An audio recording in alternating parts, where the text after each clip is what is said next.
এই মূর্খ কোথাকার, একটা মেয়ের কত ধরনের কত প্রবলেম থাকতে পারে সেসব বুঝো না? না দেখো হেলেনা, এইসব কথাবার্তা শোনার জন্য আমি এত রাত পর্যন্ত জেগে থাকি নাই। তো আমি কি তোমাকে বলছি আমি এই রুমে না আসা পর্যন্ত তুমি রাত জেগে বসে থাকো?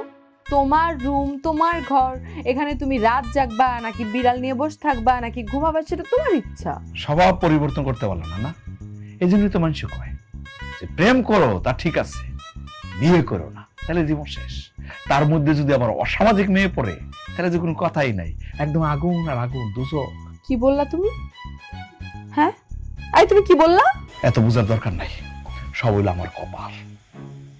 আচ্ছা ঠিক আছে, বাদ দাও, সকালে আমি কাজে যাবো, আমার খাবার দাবার জন্য রেডি থাকে।